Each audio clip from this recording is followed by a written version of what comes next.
The rules showed up in my locker 3 nights before I was supposed to die.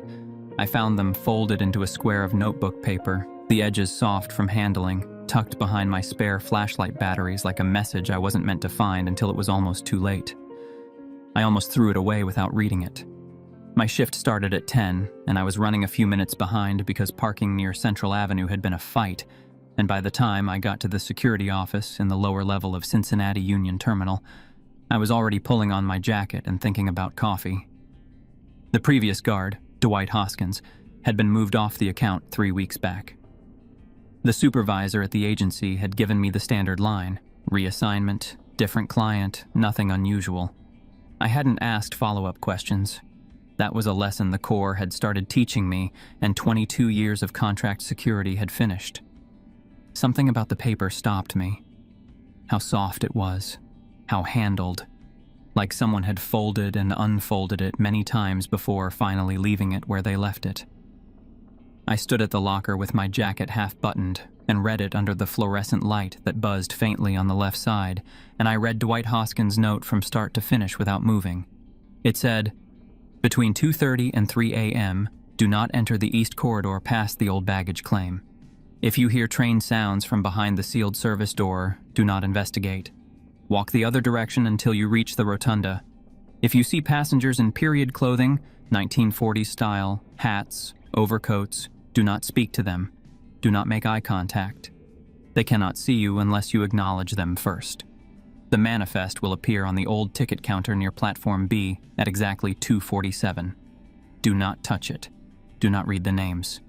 If you see your own name, leave the building immediately through the main entrance and do not return until sunrise. If a conductor asks for your ticket, show him something from your wallet. A receipt, a business card, your driver's license. He won't look closely. He just needs to see you present something. Never, under any circumstances, board the train." I read it twice. Then I folded it and put it in my breast pocket. I was 53 years old. 2 tours in the Corps, 22 years of private security after that. I had seen the full range of what people wrote when they were frightened or delusional or just trying to give the overnight hours some structure. I had also learned that the fastest way to get yourself hurt was to dismiss information without first considering where it came from and why it had been left where it was left. Dwight Hoskins had worked this account for 8 months. He had not given notice. The locker still had his batteries in it, and this note tucked behind them like he'd left in a hurry, or left deliberately, or both. 8 months was a long time to work an empty building at night. The note wasn't the scribblings of someone bored. It was a list of rules, specific and ordered, clearly written by someone who had learned them the hard way and was leaving them for whoever came next. I kept it in my pocket and started my rounds. Cincinnati Union Terminal was a magnificent building in its own outdated way.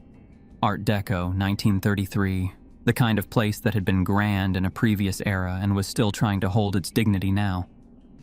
The main rotunda had a ceiling that climbed 66 feet and a half-dome mosaic mural running the full width of the rear wall. During the day, it was a history museum. After 10 o'clock, it was mine. 1 guard, 1 night shift, locked from close to maintenance crew arrival at 6. That first hour was normal. Standard route, main rotunda, east wing, west wing, lower level, back up. Display cases locked. Emergency exits alarmed. The old Platform B concourse, sectioned off by chain link and a renovation notice that had been stalled for 3 years, was dark behind its gate. The service door at the far end of the east corridor was sealed with a padlock I had no key for. I poured coffee at 11 and sat in front of the monitor bank and thought about the note. My theory about Hoskins was simple. 8 months alone in an empty building at night, and his mind had started filling the silence. Night security in a closed museum was a particular kind of solitary. Your footsteps were the only footsteps, and the imagination, untethered from daytime noise, got restless. I had seen it in other guards. Hoskins had been a practical man. You could tell from the structure of the note, the specific times, and he had tried to contain an irrational fear in a rational framework. That was the mind's way of making the uncontrollable feel manageable. That was my theory. I kept the note in my pocket and started the 11 o'clock round. The building was colder than it had been at 10. Not dramatically. 3 or 4 degrees, the kind of shift you notice first in your hands before your body adjusts. I checked the thermostat panel on the west corridor wall. 68 degrees, system nominal. Old buildings ran uneven. I noted it and kept moving. At 11:22, I stopped at the glass display case in the east wing. It held a scale model of the original train yard, the terminal as it had looked at its peak in the late 1940s. Tiny locomotives, passenger cars scaled to inches, platforms with track numbers printed in small type on the markers. I had stopped at it on both my previous fill-in shifts. Something about the detail of it held me. Whoever had built it had cared about getting it right. I could see track 13 from where I stood. Far right edge of the layout, tucked against the side of the case. In the model, it looked like any other track. A platform, a set of rails, a number on a sign. I moved on. At 11:47, I heard the whistle. It was distant. Not clearly inside the building, more like it was coming through the walls from somewhere below, or through the sealed service door at the far end of the east corridor, which I was walking away from. 2 short notes, then a longer one that trailed off into nothing. I stopped. The whistle came again. Same pattern. I ran through the practical explanations quickly. A truck, a boat horn off the river carrying through cold air, maintenance on the freight line. None of them fit the tone or the proximity of it. Train whistles had a specific quality I knew from years of working near rail lines. That was what I had heard. The rules said 2:30 to 3. It was 11:47. The rules said not to go past the baggage claim. I was walking away from it. I kept walking toward the rotunda. Not quickly. The way you move when you've decided to move but don't want to confirm anything to whatever might be watching. It was an old reflex from places where confirming fear could get you killed. I reached the rotunda and looked back down the east corridor. Dark. Empty. Still. The terminal had not been in active rail use since 1972. The tracks outside had been removed or repaved decades ago. The nearest freight line was several blocks north and ran under city noise ordinances after 10 p.m. There was nothing close to the back of this building that could account for a whistle at that volume. I went to Dwight's locker. I hadn't properly searched it when I'd arrived, but standing in the rotunda with that whistle still in my head, I had the instinct that Hoskins had left more than a note. He had. Tucked flat against the back wall of the locker, behind the built-in shelf, was a folded newspaper clipping. Yellowed at the edges, but the type still clear. 17 dead in terminal collision. Signal error blamed in December. Tragedy, January 4th, 1948. A follow-up piece on the December 28th collision. A signal operator named Walter Peaton had fallen asleep during a double shift. A passenger train from Indianapolis had not received the stop signal in time. It entered track 13 at insufficient braking speed and struck a maintenance train parked there. 17 dead, 15 passengers, a maintenance engineer, a porter. Human error. Peaton suspended pending review. A handwritten margin note in Dwight's cramped print. Peaton killed himself 3 weeks after this. Look it up. I folded the clipping and put it with the note. 17 people, 1947, track 13. I was not a superstitious man. I was a man who trusted patterns. And the pattern here was assembling itself whether I wanted it to or not. A sealed service door, a platform that couldn't exist anymore, a guard who'd walked off the account without clearing his locker, a whistle with no traceable source, and 17 people who had died on track 13 3/4 of a century ago. I put them in a row in my head and looked at what they formed, and I did not like it. I went back to the monitors and sat down. At midnight exactly, I heard the footsteps. They were in the east corridor. The audio feed on the monitor bank included low-quality microphone pickups from each camera, ambient mostly, rarely useful, but I had my headphones on, and when the footsteps started I heard them clearly, a measured, steady pace on hard floors, leather soles, the particular crisp strike of hard leather on tile, the kind that meant weight and purpose. I watched the east corridor monitor. Camera covered the middle section of the hall. I watched for 40 seconds. The corridor was empty, but the footsteps kept going in my headphones, unhurried, and faded at the far end. I went and walked the corridor myself with my flashlight. Every doorway, every alcove. Nothing. Audio glitch. Thermal noise in old wiring. I had seen worse in better maintained buildings. That was a reasonable explanation, and I was holding it carefully on my way back toward the rotunda when I glanced right and saw the reflection in the glass of the display case. The glass showed me the corridor behind me, and in the corridor behind me, standing clearly about 15 feet back, there was a woman. Dark wool overcoat, belted, wide-brimmed hat. She was not moving. Her head was angled slightly down, the way someone holds themselves when they have been waiting for something for a very long time. Patient. Resigned. In the reflection, her face wasn't quite clear. Just the shape of it under the hat brim, pale and still. I stopped walking. My heart was going faster than it should have been. I noticed it the way I always noticed it. The body reporting in before the brain has caught up. I registered it. I breathed once, carefully. She had not moved. The note was in my breast pocket. Do not make eye contact. They cannot see you unless you acknowledge them first. I started walking again.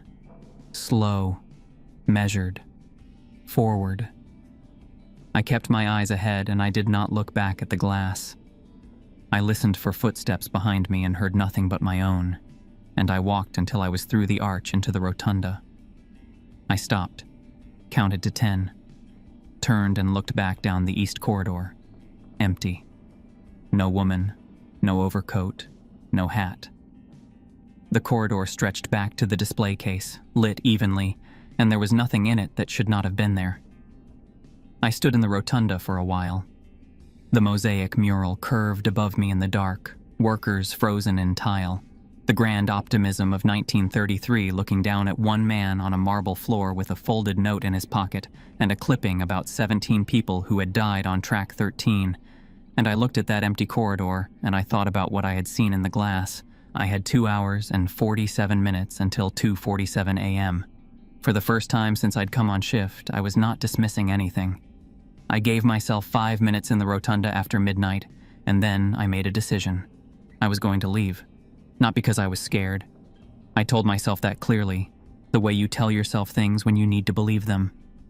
I was going to leave because I had seen something I couldn't explain. Heard something I couldn't explain, and the sensible response to an unexplained situation was to remove yourself from it. That was procedure. Tactical withdrawal, the Marines had called it. The agency handbook called it escalating to a supervisor. Either way, it amounted to the same thing. When a situation is outside your scope, you don't stand in the middle of it and wait to find out what it does next. I locked the security office and walked out through the main entrance to the parking structure on the south side of the building. My car was a 2011 Civic with 140,000 miles on it and a heater that worked when it felt like it. I had parked it in the second row of the structure, under a working light. I got in, put my key in the ignition, and turned it. Nothing. Not the grind of a dead battery, not even a click. Just silence, like the car had been disconnected from the world entirely. I tried it 2 more times. 3 attempts told me everything the first had, and doing it a 4th wasn't going to change the answer. I got out and looked at the car from the outside in case something obvious presented itself. It didn't. Tires were fine. Lights hadn't been left on. No visible damage. The car had started without complaint at 9:45. Now it sat in the parking structure as dead as something that had never had an engine. I took out my phone to call for a tow. No signal, not one bar. I held the phone up and turned in a slow circle, which is the ritual you perform when you know it won't work, but you need to go through the motions before you can accept that. It didn't work. I had 3 carrier apps on the phone because I worked sites all over the city and signal was sometimes an issue in old buildings with thick walls. None of them showed anything. No data, no bars, nothing. The city was out there. I could hear a distant siren, a car horn somewhere to the north. Cincinnati at 12:15 in the morning, going about its business. But the sounds felt far away, like they were coming from somewhere that wasn't quite the same place I was standing in. I went back inside. The building was colder than when I'd left 8 minutes ago. Not marginally, noticeably. The kind of cold you feel in your chest when you breathe, that settles into the joints and makes the hands slow to respond. I checked the thermostat panel in the west corridor again. 68 degrees, system nominal. The system believed the building was 68 degrees. The air did not agree. Something was pulling the warmth out of this building from the inside, and whatever was doing it was not something the thermostat had a sensor for. I went back to the security office and sat in front of the monitors. 6 cameras, 6 empty corridors. The rotunda camera showed the rotunda, dark and still, the mosaic frozen above it. I took the note out and read it again, slowly this time, looking for anything I might have treated as background noise on the first pass. It said nothing about a car that wouldn't start, nothing about phones losing signal, nothing about the cold arriving before 2:30. The rules were about specific times and specific locations and specific visible or audible things. They said nothing about being trapped, which meant either Hoskins hadn't been trapped or being trapped was just the situation and the rules were how you survived once you were in it. I put the note away and sat with that for a while. At 12:40, I walked the building again. West wing, lower level, rotunda. I avoided the east wing the way you avoid the part of the building that gave you trouble the last time you went in it. Which is to say, I walked toward it, stopped, and then went in anyway, because 22 years of security work had given me the habit of checking the things I least wanted to check. The east corridor was empty, cold and still. The service door at the far end was shut, same padlock, same silence behind it. I walked to the baggage claim sign at the midpoint of the corridor and stood there for a moment. 12:47. 2 hours exactly until 2:47. I went back to the security office and wrote up the incident log in flat, factual language. Audio anomaly, visual anomaly in display case reflection, car non-functional, phone no signal, temperature inconsistency versus thermostat reading. I kept the language clean because incident logs were for facts, not interpretation, and because writing things down in an orderly way made them feel like they existed in an orderly world. It was a small comfort, but I took it. At 1:15, I went to the old ticket counter near Platform B. The note said the manifest appeared there at 2:47. It said not to touch it, not to read the names. It said nothing about the counter at 1:15 in the morning. I went because I had been sitting in the office for over an hour, and the stillness was making everything worse, and because I wanted to know what was there before 2:47 rather than at it. That was the security guard instinct. See the thing first. Don't let the thing surprise you. The ticket counter was at the junction between the main concourse and the Platform B entrance, a long wooden surface with a row of frosted glass windows that hadn't been operational since the terminal closed. The museum had left it intact, with a small placard explaining its historical function to daytime visitors. I had walked past it 3 times tonight, and it had been clean and empty every time. A single sheet of paper was lying flat on the wooden surface. I stopped about 3 feet back. Old paper. Off-white. Almost cream. The kind that had been stored somewhere cool and dry for a long time. Handwritten in ink, 2 columns. 17 entries in the left column, written in a careful hand that belonged to another era entirely. The right column had a single entry. I should have walked away. The note was explicit. Do not touch it. Do not read the names. I read them anyway. I got maybe 4 lines down the left column before my eyes moved on their own to the right side, where, written in slightly darker ink below the original 17 names, was my own. Earl Webb. I reached out and grabbed the paper. I can't explain the impulse, precisely. Panic, maybe. The kind that bypasses thinking and goes straight to the hands. A need to hold the thing, to examine it up close, to confirm that my own name on a piece of paper that wasn't supposed to exist was real, and not something my mind had assembled out of stress and shadow and an hour of sitting in the cold. I grabbed it, and the paper was in my hand for about 2 seconds before it dissolved. Not burned, not torn. It went from paper to nothing between my fingers, without any intermediate step. No thinning, no ash, no residue. One moment I held it, and the next moment my hand was open and empty, and there was nothing left of it. The whistle came from directly behind the sealed service door. 2 short notes, 1 long, close enough that I felt it in my back teeth. I left the ticket counter area without running. I was 53. I was a former Marine. I was not going to run through an empty building because of a noise behind a door. But I moved with purpose, down the concourse, down the stairs to the lower level, into the maintenance corridor, moving away from the east wing and the service door and whatever was behind it. I moved until I reached the utility closet I had noted at 10 p.m., and I went inside and pulled the door shut behind me. Dark. Smell of bleach and old mop heads. I stood still for a moment and breathed, listening for footsteps behind me. Nothing. I switched on my flashlight. Standard cleaning supplies on the right shelving unit. On the left, along with a folded tarp and some paint cans that had been there long enough to develop a skin of dust, a metal box on the second shelf. Slightly bigger than a shoebox. Gray, with a hasp and a padlock that had been cut rather than unlocked.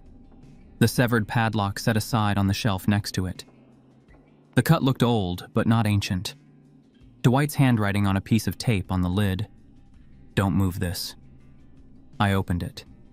Inside, a leather-bound journal, old, the cover soft from years of handling, and a sealed envelope addressed in the same hand as the tape, Judith Peyton Walsh, with a note below the name in Dwight's cramped print, granddaughter of Walter Peyton, if this needs to go somewhere. I left the envelope and opened the journal. Walter Peyton, name on the inside front cover, a Cincinnati address, the year 1947. The first entries were routine, shift notes, observations about weather, the kind of brief daily record a methodical person keeps not for any particular purpose, but because the habit of it is grounding. Then, in the final pages, the handwriting got tighter, smaller and more compressed, like he was trying to fit more than he had room for. The last entry was dated January 11th, 1948. 3 weeks after the collision. I read it twice. It wasn't long. Peyton wrote that he had been back to the terminal 3 times since the accident, that he had stood on track 13 and tried to find words for what he had done, and found he had none adequate to it, that he had 17 names in his head he couldn't put down. He wrote that he had begun to hear the train at night, not in dreams. He was specific about that, not in dreams. And that the passengers on it were not at peace, and he didn't know how to give them peace because the only one who could was him, and he could not forgive himself. He had tried. He kept trying. The train kept running. The last line, "They need to be remembered. Someone needs to say their names out loud and mean it. And they need someone to forgive me because I cannot forgive myself." That was the end. I closed the journal and sat on the floor of the maintenance closet with it in my lap and the flashlight propped against the shelving unit, and I thought about what I had. My watch said 1:52 a.m. 55 minutes until 2:47. I had touched the manifest. My name had been on it. The paper had dissolved, but that hadn't removed my name from wherever names were actually kept. It had just made the paper go away. The note's warning had been clear, and I had broken it anyway, and now the question was what I could do about the consequences. The journal gave me something to work with. They need to be remembered. Someone needs to say their names out loud. I had the newspaper clipping with 17 names in it. That was a direction. Not yet a plan, but a direction. I was putting the journal back in the box when the sounds came from above. Not one set of footsteps this time. Several, overlapping. The muffled sound of multiple people moving through the space above me at the same time. Slow, purposeful, the way a crowd moves through a terminal. Not going anywhere specific, just present in a place. occupying it. I turned off my flashlight and sat in the dark and listened. The sounds moved back and forth across the floor above me, the main concourse level, without urgency or variation. After several minutes, I moved down the corridor to the narrow window near its end. Ground-level window, about 2 feet above the exterior asphalt. I crouched to look through it. There were people in the parking lot. They stood in a loose spread across the asphalt, facing the building. Still. Quiet. Overcoats and hats and the silhouettes of people dressed for a decade that had been gone for 78 years, standing in the dark outside Cincinnati Union Terminal with the patience of people who had nowhere else to be. I could count about a dozen from the window's limited angle, possibly more beyond its edges. Near the center of the group were 2 children, smaller than the adults around them. Red scarves. They were looking directly at the window I was looking through, not at the building in general, not at the general direction of the window. At me, specifically, the way people look when they can see you. One of them lifted a hand and waved. I stepped back from the window and pressed my back to the wall and held the journal against my chest and looked at the ceiling and breathed. Slow and deliberate. The technique they teach you for when the body wants to do something stupid and you need it to stay still and quiet and wait. My name was on that manifest. I had 49 minutes until 2:47 a.m. The dead were in the parking lot. The children were waving. And somewhere behind a padlocked door at the end of the east corridor, the train was already coming. At 2:17, I left the maintenance closet. I had been sitting in there for 25 minutes with the journal in my lap and my flashlight aimed at the floor, and I had decided that sitting in a closet waiting for 2:47 to arrive was not a strategy. It was just waiting. The difference between waiting for a thing to happen and being ready for it was the difference between a man who survives and a man who doesn't. I had the newspaper clipping. I had Peaton's last journal entry committed to memory. They need to be remembered. Someone needs to say their names out loud and mean it. And they need someone to forgive me because I cannot forgive myself. That was what I had. Not much as plans went. But it was a direction. And a direction was enough to move on. I put the military ID in my back pocket where I could reach it without thinking. Then I went back up to the main level. The building was as cold as it had been when I'd gone downstairs, possibly colder. The kind of cold that had settled past the air and into the materials of the place, the floors and the walls and the old wooden counters. My breath came out in a thin cloud in the flashlight beam. The monitor bank showed all 6 corridors empty. But the corridors weren't empty in any meaningful sense. I had seen the people in the parking lot. I had spent the last half hour listening to them moving around on the level above me. I stood in the rotunda at 2:23 and read the clipping one more time. 17 names. The article had listed ages for some. Clara Brandt, 42. William Foss, 68. 2 children, Thomas and Ruth Alder, 7 and 9, traveling with their mother Eleanor, who was also on the list. The children with the red scarves who had waved at me from the parking lot. I read all 17 names until I had the order of them, and then I folded the clipping into my front pocket where I wouldn't lose it. At 2:29, the building changed. It was a pressure thing more than a sound. The way air shifts when something large is about to commit to a direction, a settling of the atmosphere into a new configuration. The temperature dropped fast, several degrees in under a minute. My breath thickened in front of me. The corridor lights in the east wing went dark. At 2:30 exactly, the service door opened. I was standing at the mouth of the east corridor, near the baggage claim sign. Technically, not past it, which was the last written rule I was still following. I heard the padlock first, the clean sound of a mechanism releasing properly, not forced or broken. The exact sound a padlock makes when the right key turns in it.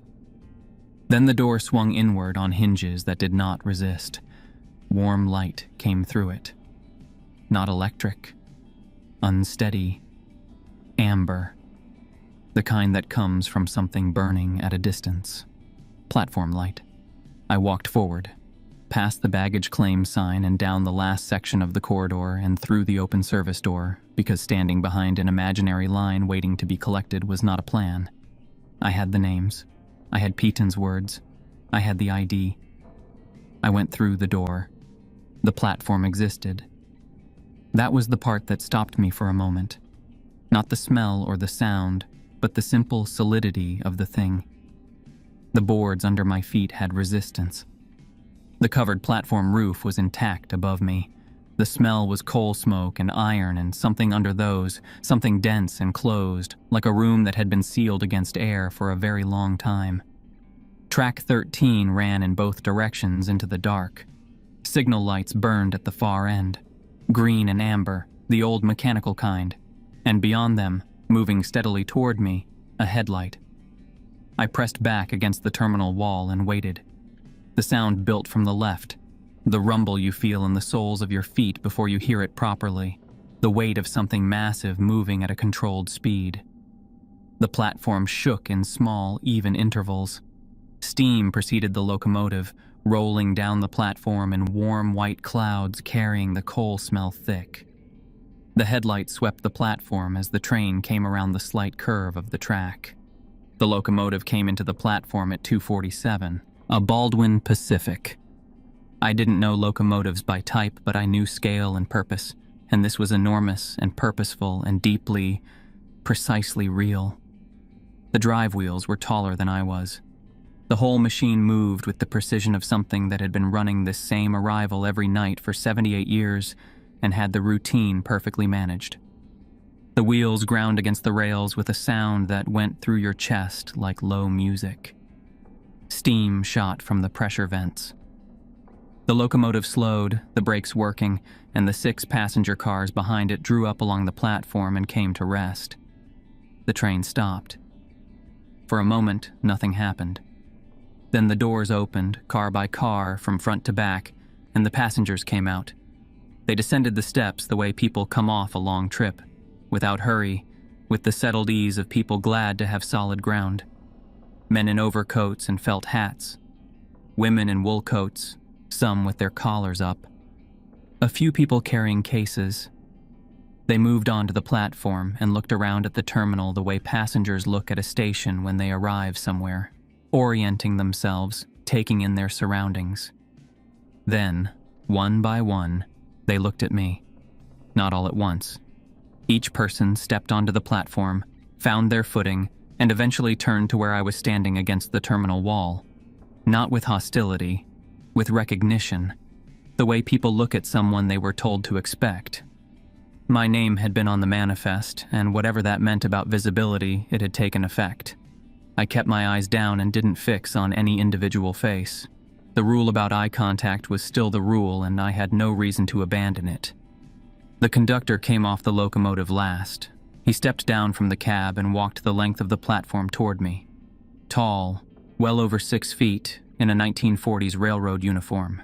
Dark jacket with brass buttons, peaked cap, white gloves, a clipboard held against his side. His face was wrong in a way that required proximity to fully understand. From 20 feet, it looked like a face. Closer, the wrongness resolved. The features were in the right arrangement. The impression of a face, but nothing specific would focus. No individual eyes or mouth you could fix on. Just the threshold of a face, held there permanently, never crossing.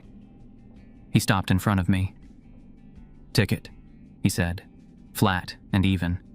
The voice of someone who had said this one word more times than he could count.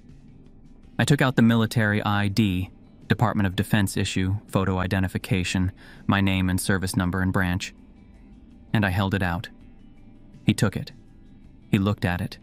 His head tilted slightly to one side. He held it back out to me. "You are not on the manifest," he said. I took the ID. He turned back toward the locomotive. The loophole was this. The conductor didn't check tickets for fraud. He checked for existence. Presenting anything was proof you belonged to a world where documentation existed, that you were not an undocumented passenger caught without record.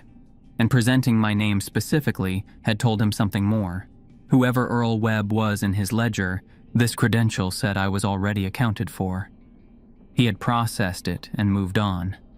That was how the rule worked, from both ends. The passengers were still watching me. I took the clipping out of my pocket. My hands were steadier than they had any reason to be. Old training, the body going flat and functional when the options narrow to a point, and the question of whether you're afraid stops being the relevant question. I unfolded it. The platform lights were bright enough to read by. I started with the first name, Margaret Calloway. Said clearly the way you say names at a service, meaning it, aiming it at the person it belonged to. I know you were on this train on December 28th, 1947. I know what happened to you. You are remembered. One name at a time, a beat between each. 15 passengers, then Robert Haynes, the maintenance engineer, and James Wilder, the porter. I said each one out loud on a platform that shouldn't exist, to 17 people who had been waiting 78 years for someone to stand here and say them. Around the 8th name, something changed. A warmth in the air, the temperature stopping its fall and considering the other direction. When I looked up between the 14th and 15th names, the passengers had a quality at their edges that hadn't been there before.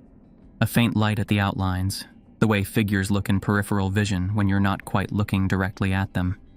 The 2 children in the red scarves were near the back. When I reached their names, Thomas Alder, Ruth Alder. They looked at each other, and then at me, and they were smiling. The kind of smile that comes when something that has been wrong for a very long time has just been told it can stop being wrong. I finished the list. Walter Peaton fell asleep on December 28, 1947, I said. He made a mistake and 17 people died, and he spent the rest of his life trying to find words for it and couldn't. He couldn't forgive himself. So I'm doing it for him.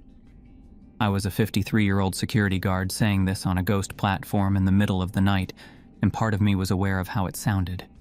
I said it anyway, and I meant it. He is forgiven. Whatever he owed, it's paid. You can go. The light around the passengers grew, slow and even, the way a room brightens when the sun finds the right window. Warm and unhurried. One by one they turned toward the train. Not directed, just turned, the way people turn when they finally remembered where they were going. The conductor was back at the locomotive. The passengers boarded without ceremony. The children went last. Ruth Alder paused at the top step of the last car and lifted her hand. The same small wave her brother had given me through the parking lot window 2 hours ago. Then she stepped inside and the door closed. The train began to pull away. The wheel sound built and then receded down the track. The passenger car windows passed in a line, each lit from inside with warm light, and then they were gone, and the sound went with them, and the platform was dark and still. At the far end, where the signal lights were, a man stood in the threshold between the platform and the dark beyond it. Not a passenger. I had counted all 17. A man in a plain civilian coat, the kind a working man wears. His face was clear and specific, the face of a real person. He was facing me. He was weeping. His mouth moved. 2 words. Thank you. The service door slammed shut behind me. East corridor. Sealed door, padlock intact, same as it had been all night. The corridor lights came back on. The cold in the air began to lift, degree by degree, the way warmth returns to a building when everything that needed to be closed has been closed. My watch said 3:14 a.m. I went to the rotunda and sat on one of the wooden benches and looked at the mosaic mural until my hands were warm again. The building felt like a building, the ordinary kind. The thermostat read 68 degrees, and for the first time since 10 p.m., the air agreed with it. I didn't feel heroic. I felt like a man who had survived something by a margin narrow enough that he could still feel the air where the door had almost closed on him. I had said 17 names out loud and meant every one. I had spoken forgiveness for a man who had spent his last weeks on Earth unable to give it to himself. And the thing that had run on track 13 every night for 78 years had gone quiet. For tonight. The loop had been satisfied, not ended. The entity would return at the next 2:47. That was not my problem tonight. Tonight my problem was getting out. I checked the time. 3:22 a.m. I got up off the bench and walked toward the main entrance and found out that getting out was going to be its own kind of problem. The main doors were locked. I had expected them to open. The main entrance to Cincinnati Union Terminal, 2 sets of heavy glass doors and a brass frame, the kind that had seen 100,000 people come and go in the building's operating years, had a standard push-bar release on the inside. Emergency egress. Every public building had it by code. I had come and gone through those exact doors at the start of every shift I had ever worked here without using a key. I pushed the bar and nothing moved. Not stuck, locked. The bar depressed correctly, the mechanism engaged correctly, but the door itself didn't give. I tried the second door in the pair, same result. I stepped back and looked at the door and then at the push bar and then at the door again, the way you look at something that is doing the wrong thing when you're certain you are applying force to the correct part of it. I was. The door was locked from the outside, which was not how push-bar emergency releases were supposed to work, which meant this was not a mechanical issue. I checked my watch, 3:28 a.m. I went to the secondary exit on the west side of the rotunda, a single door, push-bar, used mostly by museum staff. Locked. The service entrance on the lower level, locked with a keypad I didn't have the code for. The East Wing staff door, locked. I covered every exit in the building in about 6 minutes and found the same answer at each one. I stood in the East Wing corridor for a moment and ran the situation. The entity had been satisfied.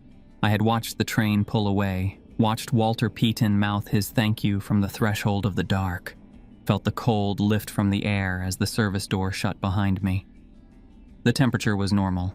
The monitors showed empty corridors. The building felt like a building again. The ordinary kind, the kind that wasn't trying to add you to a passenger manifest from 1947.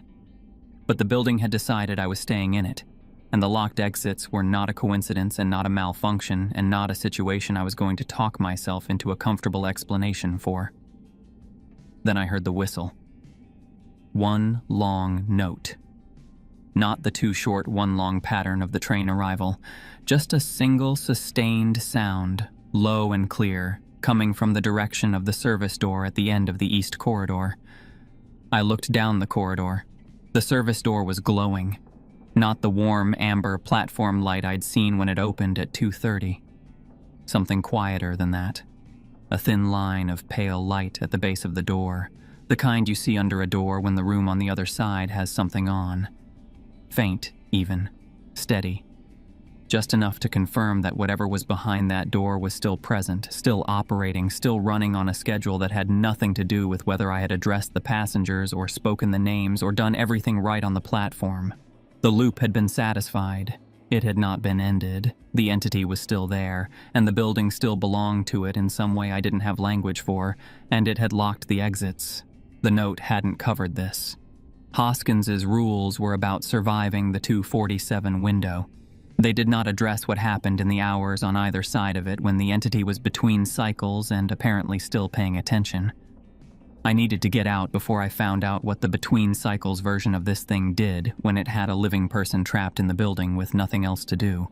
I thought briefly about going back to the maintenance closet to retrieve the envelope addressed to Judith Peaton Walsh. The closet was on the lower level, near the maintenance corridor, closer to the east wing than I currently was, and I was not going back toward the east wing while that light was showing under the service door. The envelope would keep. I would come back for it in the daylight. I went back to the rotunda and looked at the building with the assessment instinct that 22 years of security work had built. Guards learn buildings differently than the people who use them. You know which windows are alarmed and which are on passive sensors. You know which glass is tempered and which isn't. You know where the alarm panel is, what kind it is, and how long the response delay runs between a triggered sensor and an active alert reaching the monitoring station. You know these things not because you plan to break out of a building, but because knowing them is how you work in buildings. I had worked this account twice as a fill-in before tonight. I knew the alarm panel was in the security office, an older, hardwired panel, early 2000s, with a landline communication circuit. I knew the monitoring company ran response delays between 45 seconds and 2 minutes, depending on alert type. I knew the windows in the main rotunda were 10 feet off the floor and not accessible without equipment. I knew the museum gallery on the west side of the main level ran along the exterior wall, with windows about 5 feet off the interior floor, standard casement type, single pane with UV laminate film bonded to the glass to protect the exhibits. The film was important. It would change how the glass broke. Instead of shattering into loose pieces, it would stay in the frame as a curved sheet when punched through. You could clear the remaining edge without cutting yourself badly. The drop from the sill to the utility alley below was about 4 feet. I went to the security office and cut the communication line to the monitoring station with the scissors from the desk drawer. Severing the landline killed the automatic dial-out. The local siren would still activate when I broke the glass, but a siren at 3:30 in the morning in an empty building was going to take time to bring a response. Enough time. I walked to the museum gallery. Dark, exhibits running along both walls, framed photographs and artifact cases arranged for daytime visitors. I went to the second window from the far end, the one with the clearest exterior view, no bollards below it, utility alley clear. I looked through it one last time. Alley empty. 4-foot drop. I picked up the rolling office chair from the nearest exhibit station and threw it through the window. The glass came away, the way laminated glass comes away. The chair punched through and the pane bowed out and separated from the frame in a curved sheet, most of it falling outside, a piece hanging in the lower frame. The alarm siren activated immediately. A loud cycling two-tone that filled the gallery and bounced off the rotunda ceiling, bigger than the noise deserved in the empty building. I cleared the remaining glass from the bottom of the frame with my jacket sleeve, laid the jacket over the sill, and climbed through. 4 feet to the alley ground. Both feet, knees bent, absorbing the impact. The knees reminded me I was 53 years old. They held. I stood in the utility alley for a moment. The alarm was muffled from outside but audible. No other sounds, no footsteps, no whistle. Just the siren cycling inside and the empty alley and the city at 3:30 in the morning doing what cities do. I walked around the building to the parking structure. My car was in the second row. I got in, put the key in the ignition, and turned it. The engine started. First try, no hesitation. Just the immediate catch of the ignition the way a car is supposed to start. Dashboard lights on, heater fan running. The clock on the dash said 3:36 a.m. My phone showed 3 bars of signal, full, as though the dead coverage from midnight had never happened. I sat there for a moment with the engine running and my hands on the wheel. The alarm siren was still going inside the terminal, muffled through the walls, a distant cycling two-tone. I made a decision that the broken window and the cut cable were not my most pressing problem, and I put the car in reverse. At the exit of the parking structure, I checked the rearview mirror. The eastern face of the terminal building was visible. At the base of the exterior wall, in the position of the service door, there was a faint line of pale light showing through the gap at the door's edge. The same thin glow I had seen from inside. Still there. Still running. I turned north onto Central Avenue and did not look back after that. 10 minutes of driving put me onto normal city streets with other cars and lit storefronts and all the ordinary evidence that the world was functioning. I pulled into a gas station on Montgomery Road and sat in the lot with the engine running and drank the last of the cold coffee from my thermos, and I watched the sky. The sky had the quality it gets in the last hour before sunrise. Not lighter, just a different kind of dark, the kind that is preparing to stop being dark. The horizon to the east had a thin gray line at its base, and below that, the first faint suggestion of gold just beginning to show. Sunrise coming. It was going to come the way it always came, completely indifferent to what had happened that night. I called no one. The agency didn't open until 8, and the police were not going to be useful in a situation where the relevant facts included a ghost train and a dissolving manifest. I drove east, into the light. I resigned the account when the agency opened. No reason given. No notice beyond what I owed contractually. They didn't push it. I suspected they had seen enough guards leave the terminal account quickly that they had stopped asking follow-up questions. I went back to the terminal 2 weeks later on a Tuesday afternoon, when the museum was open and the rotunda was full of school groups. I walked through it as a visitor, took my time, And when I got to the East Wing, I stopped at the display case with the scale model and found track 13 on the far right edge of the layout and looked at it for a while. Then I went to the lower level and retrieved the metal box from the maintenance closet with my keycard, which the agency had not yet deactivated. The envelope addressed to Judith Peyton Walsh was inside, sealed and intact. I mailed it with a brief note. She called 2 weeks later. We talked for 40 minutes. I told her most of it. She was quiet for a long time, and then she said she had always known about her grandfather. The accident, the guilt, the weight of it across 3 generations, like something nobody could figure out how to put down. She asked what she needed to do. I told her what the journal had said, as best I understood it. She thanked me and we said goodbye. I don't know if she went. I don't know if the loop is broken, or if it's still running every night at 2:47 behind that sealed door. I hope it's done. I think about the children sometimes, Thomas and Ruth Alder, 7 and 9, in their red scarves. And I hope they are somewhere that is not a cold platform on a loop that doesn't end. I keep Dwight's note in my wallet. The paper has gone soft from handling, the same way it was soft when I found it, and I think that's fitting in a way I can't quite put into words. A reminder that the rules were real. That following them, even the ones I had broken and had to compensate for, was the difference between being on the manifest and not being on it. I don't work nights anymore. I don't go near train stations. But sometimes when the house is quiet and the clock ticks past 2:47, I swear I can hear the whistle. 2 short, 1 long, waiting for me to answer. I never do.